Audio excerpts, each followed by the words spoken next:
Bueno, y continuamos esta noche de martes, y os lo decía yo hace un ratito, está con nosotros Ana Bernabé, concejal de licencias de nuestro ayuntamiento. Muy buenas noches, Ana. Buenas noches. Gracias por estar de nuevo con nosotros para hablar un poquito de la actualidad de la concejalía, en temas yo creo que de alguna forma o de otra tocan a muchos vecinos, que no seguro que nos están viendo. Por un lado, decía yo hace un ratito que hablar de en qué momento nos encontramos en torno a ese área de rehabilitación urbana de San Cristóbal, después de todo lo que se está hablando y de todo lo que se está trabajando en los últimos meses. Y por otro lado, para hablar de las inspecciones técnicas de edificios, que es algo que mucha gente ya conocerá, porque les habrá tocado ya pasar esas inspecciones, pero otros muchos seguro que acaban de recibir esas cartas que les informan de que tienen que pasarla durante estos próximos meses. Si te parece, Ana, para diferenciar los dos temas, comenzamos por el de San Cristóbal, porque simplemente queremos saber en qué momento nos encontramos y si es verdad que al final va a poder ser una realidad ya durante los próximos meses esas obras, ese área de rehabilitación tan largamente demandado por los vecinos. Pues sí, evidentemente el último paso que quedaba por dar, que era la firma del convenio por el cual se iba a articular la financiación de las distintas obras que se van a acometer dentro del área de San Cristóbal, se produjo en el mes de diciembre, antes de finalizar el año, y en él ya contemplamos de manera definitiva la forma en que se va a ejecutar esa gran importante obra de rehabilitación, de regeneración urbana que va a ser el barrio de San Cristóbal. Finalmente se optó porque el propio ayuntamiento acometiera las obras de urbanización en los espacios públicos y que fuera el propio ente gestor creado al efecto y que se va a constituir, el cual acometiera las obras propiamente de rehabilitación dentro de lo que son las viviendas. Una vez que ya se ha firmado, creo yo que a mediados de este mes de enero se habrá procedido por parte de la intervención municipal a hacer la transferencia de un primer anticipo de dinero, en torno al 1 millón de euros, para que comience a rodar la gestión de la unidad, del área, y poder ya dar los primeros pasos que se conviertan pues, próximamente en lo que va a ser el inicio de las obras del barrio. Evidentemente en el ayuntamiento nos hemos puesto ya a analizar las obras de urbanización, hemos tenido ya contacto con el técnico redactor, y bueno, pues echamos a rodar ya, o sea que esperemos que en el próximo verano comience alguna de las actuaciones que están previstas. Ana, ¿dónde ha radicado el problema en este proyecto? Porque se esperaba que hubieran comenzado antes las obras, los vecinos pensaban que tenían ya todo eso casi ya superado, ¿no? Todo ese procedimiento que al final hemos visto que se ha demorado en el tiempo. ¿Cuál ha sido al final el problema? Yo sé que es algo muy complejo de resumir y además en poco tiempo, pero ¿dónde ha estado el problema para que las obras no hayan podido comenzar allá? Bueno, realmente era una cuestión de índole técnico. Como todo el mundo sabe, el barrio de San Cristóbal pues, es un espacio urbano en el cual hay una serie de espacios públicos, tanto zonas de viales, sendas de uso peatonal y zonas verdes, que evidentemente pues, son de titularidad municipal. En un primer momento, tal como se diseñó la gestión de este área, estaba previsto que en una forma muy similar, si todos recordamos cómo se ejecutó el ARI, el área de rehabilitación de Río Vena, los propios vecinos acometieran tanto las obras de rehabilitación como las de urbanización del espacio público. Pero técnicamente, y en esta ocasión, desde el propio ayuntamiento, han considerado los técnicos, lógicamente, tanto los servicios económicos como jurídicos, que deberíamos de plantearlo como una obra de iniciativa municipal, de gestión municipal, en cuanto que el beneficiario en esta ocasión de la subvención jurídicamente era el Ayuntamiento de Burgos, y daba mayor certeza o mayor seguridad jurídica hacer la urbanización pues, por el propio ayuntamiento. Es verdad que yo creo que las dos fórmulas, a mi entender, hubieran sido factibles, pero evidentemente nos tenemos que sujetar a los criterios técnicos municipales y a los informes y acometerlo como han manifestado. Aquí lo importante realmente es que las obras se hagan, que las obras salgan y que esto sea una realidad tarde o temprano, y para ello tenemos que ponernos a trabajar a partir de ahora mismo. Nos fijamos, ¿no?, en verano para ese comienzo pues de las obras. Para que empiecen algunas de las actuaciones, esperemos que sí, nos vamos a poner a trabajar, sí. Bueno, eso en cuanto al Aro de San Cristóbal, del que podremos hablar más adelante cuando se vayan dando algunos pasos. Ana, pero yo te había invitado sobre todo esta noche para que hablásemos de las inspecciones técnicas de edificios, porque es algo que mucha gente ya conocerá, sobre todo aquellas personas que residan o que tengan algún tipo de propiedad en los edificios más antiguos de la ciudad, porque han sido los primeros en pasar esas inspecciones, pero a medida que avanzan los años, los edificios algo más modernos también tienen que pasar esas inspecciones. ¿Por qué estamos pasando ahora los vecinos esas inspecciones y cuál es el objetivo de las mismas? Bueno, pues mira, aunque has citado en primer lugar la actuación sobre el barrio de San Cristóbal, es algo que está íntimamente relacionado con lo que son las inspecciones técnicas de construcción y sobre todo con lo que es las nuevas políticas en materia de vivienda, que como consecuencia de los años de la crisis del boom inmobiliario han tenido que afrontar las distintas administraciones. La verdad es que las políticas en materia de promoción de vivienda han cambiado radicalmente. Ya no hay líneas de ayuda, no hay líneas de promoción de reclasificaciones, grandes reclasificaciones de suelo, sacar nuevo suelo urbanizable para convertirlo, para construir viviendas. Ya no hay líneas de promoción de adquisición de vivienda nueva, porque evidentemente ya no existen promociones de obra nueva. Las políticas de vivienda se han orientado precisamente han dado un giro de 180 grados y se han orientado a detectar y observar cómo estaba el suelo urbano consolidado que ya existía en todas nuestras ciudades, y especialmente el suelo urbano de aquellas zonas más antiguas o de núcleos más consolidados, más antiguos, que por su año de construcción, lógicamente, estaban ya muy envejecidos, que podían generar determinadas bolsas o determinados barrios que tuvieran una tendencia a un fuerte deterioro y hacia el que había que volcar las nuevas políticas en materia de vivienda. Y esas nuevas líneas están orientadas a la rehabilitación, a la recuperación y a la regeneración. Y eso es, por ejemplo, lo que está pasando de otra manera en el barrio de San Cristóbal a través de un instrumento como son las áreas de rehabilitación, pero que también se persigue o a la que están dirigidas también las inspecciones técnicas de construcciones. La inspección técnica es una medida de fomento de la conservación de los inmuebles, especialmente de los inmuebles que tienen determinada antigüedad.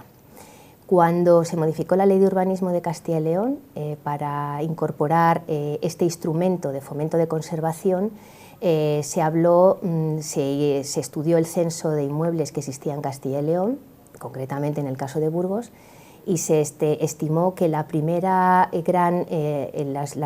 inspecciones de testar el estado y las patologías, el estado en que se encontraban los inmuebles más antiguos de las ciudades más importantes de Castilla y León, era una de las prioridades en materia de conservación. Y se fijó un periodo hacia el cual habría que mirar hacia atrás, habría que estudiarlo, que eran los 40 años a partir de la entrada en vigor de la reforma de la ley. Concretamente, en nuestro municipio, en el Ayuntamiento de Burgos, se aprobó una ordenanza municipal que contemplaba el estudio de todos los inmuebles que tuvieran más de 40 años de antigüedad a la entrada en vigor de la ordenanza, es decir, todos aquellos que se hubieran construido con anterioridad al mes de enero del año 1972. En total, el censo de inmuebles que se encontraban en esa situación ascendía a unos 10.400 construcciones. No olvidemos que son construcciones no solamente destinadas al uso residencial, sino todo tipo de inmuebles, que sea cual sea el uso o el destino que tengan previsto. Y ese censo, en un primer momento en la ordenanza se dividió, su estudio y su inspección se dividió en 5 años, si bien es cierto que se entendió que era un periodo de tiempo excesivamente corto para que los servicios municipales pudieran absorber el volumen de expedientes, de inspecciones que que la avalancha de inspecciones claro, que podían son llegar. Muchos edificios, ¿no? Muchos sí. Inmuebles. Y entonces se modificó en el año 2014, en octubre se volvió a modificar la ordenanza para dilatarlo un poco más en el tiempo y se prorrogó, se dividieron en 10 años las inspecciones de todo el parque de viviendas que tendrán como término el año 2022. Una vez que se pasen todas estas inspecciones, para que la gente nos entienda, ¿va a haber que volverlas a pasar ya de forma periódica? ¿Es algo puntual? ¿A partir de ese 2022 de nuevo comienza todo el operativo? Sí, claro. La primera inspección se llevaba, es decir, la primera inspección de aquellos que tienen más de 40 años, los que la vayan pasando, no tienen que volverse a someter a un nuevo informe hasta el año siguiente a aquel en que hayan cumplido 10 años. De esta manera se pretende someter a una inspección más o menos continua al parque inmobiliario de Burgos. Pensemos que hasta la fecha los inmuebles más antiguos que hemos podido o que se han podido certificar constan de los años 1890 y siguientes, pero en el último año, en el año 2022, se incorporarán también todos los inmuebles declarados BIC, bienes de interés cultural, todos los que estén catalogados por algún grado de protección y todos aquellos que se hayan empezado a construir o que hayan tenido una antigüedad a partir del año 1982. Es decir, que dentro de X años, en un futuro, evidentemente todos los inmuebles, al igual que ocurre con los vehículos cuando pasan sus correspondientes las ITVs, todos los inmuebles deberán de someterse en un determinado periodo de tiempo a inspecciones constantes. Con ello se consiguen dos cosas muy importantes. Primero, detectar aquellas patologías que puedan suponer un riesgo para la seguridad de las personas, tanto que habitan en el inmueble como aquellas que por razón que las personas y los bienes que se encuentren en torno a inmuebles que estén de alguna manera en una situación, una patología complicada, puedan sufrir algún tipo de riesgo. Pensemos en que cuando se somete un edificio a una inspección no solamente se estudia el grado de conservación en cuanto a seguridad estructural, sino que también se estudian todo lo que son elementos de la fachada, voladizos, terrazas, azoteas, antenas, evitar, cartelería. Por ejemplo, que se caiga una cornisa, ¿no? Es uno de los objetivos. Eso ha pasado, ¿no? En nuestra ciudad, desgraciadamente, por una deficiencia en el mantenimiento, ha habido elementos que se han desprendido de las fachadas y que han supuesto un riesgo tremendo para la seguridad de las personas. Eso es lo que se trata de prevenir. Y además se trata de subsanarlo. Lógicamente una inspección es visual por parte del técnico, también se pueden hacer todo tipo de pruebas, ensayos o catas que sean necesarios para comprobar aquellos vicios más ocultos que pueda tener ese inmueble, pero además se trata de también determinar qué medidas deben de ser adoptadas para reponer ese inmueble con los criterios de seguridad, de salubridad y en el caso de los catalogados de ornato que exige nuestro derecho urbanístico, nuestro plan general. Los primeros que se pasaron fue en 2012, creo, si no me equivoco. Se pone en marcha todo el engranaje en el ayuntamiento. Ana, ¿cuántos edificios pasan esa inspección el primer año? De aquellos con más antigüedad, a los que les llega esa carta en un primer lugar y con los que de alguna forma se pone en marcha todo este operativo, ¿no? de inspecciones. Pues sí, efectivamente. En el primer año eran edificios que tenían una antigüedad de construcción de antes de 1892. Y según los datos que tenemos, ese año el censo de inmuebles eran 336 y prácticamente el 98% de esos inmuebles se sometieron al informe. El resultado fue de distinto color, en unos casos se informó favorable, en otros casos se declaró exento y en otros casos se declaró en estado de ruina. No olvidemos que cuando al propietario del inmueble, bien sea una persona individual o una comunidad de vecinos, se le plantea que el edificio tiene unas dolencias unas patologías que exigen adopción de medidas que son extremadamente costosas o gravosas, en algunas ocasiones, no muchas, pero la opción del dueño ha sido la de declarar el edificio en ruina y demolerlo. Y eso ha ocurrido a lo largo de todos los años en los que se ha puesto en marcha este tipo de medidas, este tipo de inspecciones. Ya digo, son los casos menores, pero se han dado. Y en otros casos, pues la inmensa mayoría han sido favorables.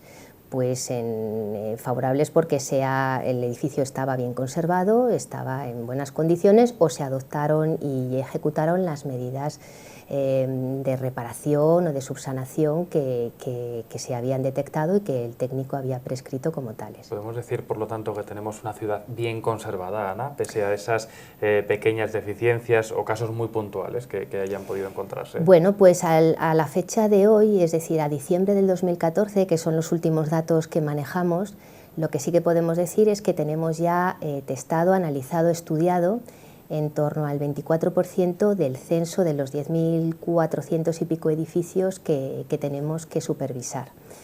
Y ese 24% es una cifra muy alta. Es una cifra muy alta porque hay que reconocerle también por dos motivos fundamentales. Primero, porque se ve que los propietarios son personas responsables, comprometidas, y sabemos que son medidas gravosas, costosas, en las que es necesario no solamente hacer una inversión para superar el informe, sino es decir, para obtener el certificado, sino también para acometer las obras que eso lleva aparejado. Pero también es verdad porque yo creo que el Ayuntamiento de Burgos, y en eso también creo que somos un buen ejemplo, ha sido extremadamente diligente en aprobar una ordenanza que permitiera poner en marcha este tipo de inspecciones, utilizar unos plazos muy razonables y hacer un seguimiento muy exhaustivo por parte del Servicio de Arquitectura de todos los expedientes a los que están obligados a superarse. Creo que somos de los ayuntamientos de toda la Comunidad Autónoma de Castilla y León que mayor grado de cumplimiento tiene en las inspecciones técnicas. Hablamos de en torno a un 98% de los edificios que están obligados a superarlo, y eso son cifras muy importantes. ¿Qué pasa con aquellos que voluntariamente no hayan pasado la inspección técnica? ¿Cuál es el mecanismo para que al final ese edificio esté también en buenas condiciones y se garantice pues el mismo cumplimiento que han tenido las otras personas que de forma voluntaria o a través de ese requerimiento del ayuntamiento sí han pasado la inspección? Bueno, pues tanto la ley de urbanismo como el reglamento que lo desarrolla y nuestra propia ordenanza especifican que la fórmula es normalmente, dado que ha sido una forma es una novedad dentro de lo que es las obligaciones de un propietario, se han dado unos años digamos, de cortesía en los que el ayuntamiento ha intentado sensibilizar a la opinión pública de la necesidad de cumplimiento de estas obligaciones, y con posterioridad se han seguido efectuando cartas de advertencia, cartas, digamos, indicando la obligatoriedad de cumplir con este deber legal. Pero es verdad que los plazos apremian, que en el año 2022 tenemos que haber cumplido con esta obligación legal, y que ya en estos momentos estamos iniciando con algunos casos especialmente complejos y que se encuentran en una situación de especial deterioro. Estamos empezando a utilizar el instrumento que la ley nos otorga, y son las órdenes de ejecución. Cuando los propietarios voluntariamente bien no presentan el informe en el plazo que se les otorga, o bien no realizan las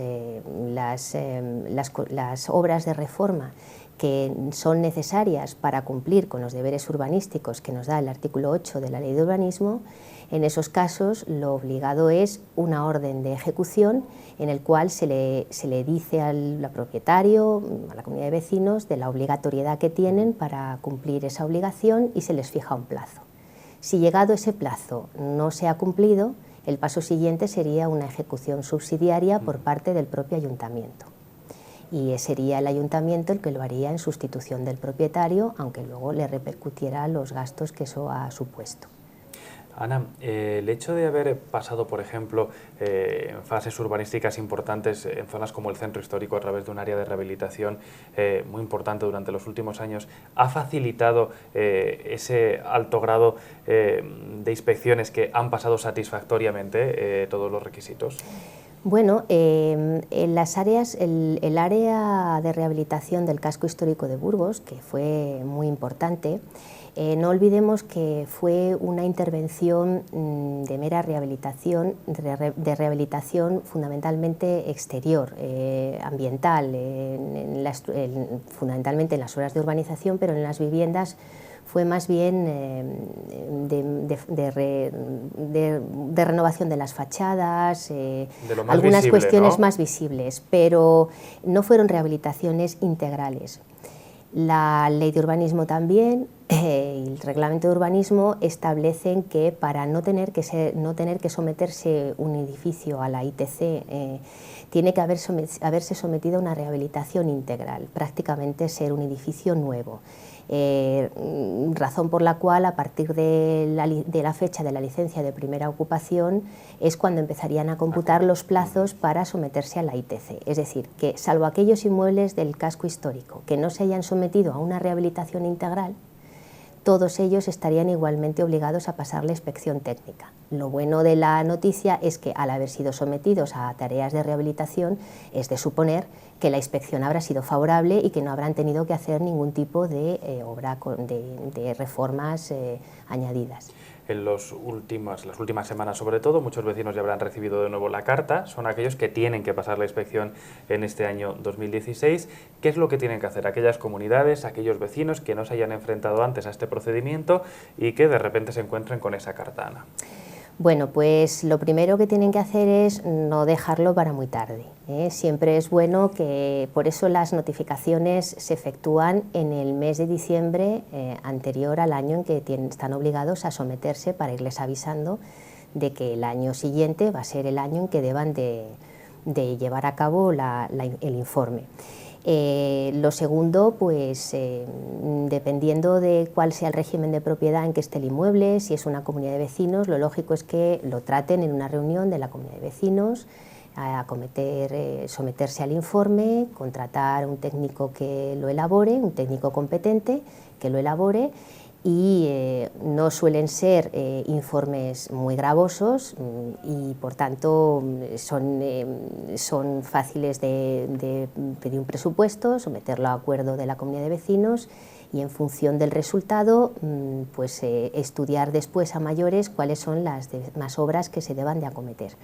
Pero en principio cuanto antes se inicie mejor, presentar en el ayuntamiento el informe en el momento en que se tenga, y si no ha habido ningún problema se habrá cumplido con el trámite, y si hay que hacer alguna actuación pues ya se tiene el resto del año para estudiarla, volverlo a someter en la reunión de la comunidad de vecinos y llegar a tiempo de cumplir con esos deberes. Que la gente, espero que haya tomado nota, Ana, sí, de estos consejos, sobre todo de la concejal de licencias, para luego no esperar a última hora, no llevarse sobresaltos, sobre todo en el caso de que haya que realizar alguna actuación para subsanar deficiencias. Claro, pensemos que este tipo de medidas redundan siempre en beneficio del inmueble, redundan siempre en beneficio de todos los vecinos, y que a veces sirven o son tremendamente prácticas para detectar dolencias o patologías o realizar reparaciones que, si esperamos mucho más en el tiempo, pueden ser muchísimo más gravosas que si se acometen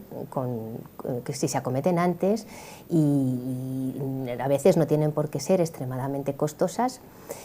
Y si esperamos y prolongamos esas actuaciones, que comprendo que a veces cuesta, suponen un desembolso de dinero, sabemos que eso es así, es la noticia más negativa, pero pensemos que lógicamente sirven para mejorar el estado de salud de los inmuebles de los que ellos son propietarios. Nos vamos a quedar con esto, Ana. Te agradezco mucho que nos hayas explicado además, yo creo, de una forma tan clara en qué consisten y qué es lo que tienen que hacer aquellas personas que están recibiendo la carta en este año 2016 para pasar esa inspección. Espero que nos veamos también pronto con buenas y nuevas noticias, si no relacionadas con el Aro de San Cristóbal, con otros de los temas que tenéis en la concejalía. Muchísimas gracias. Gracias a vosotros. Y nosotros continuamos.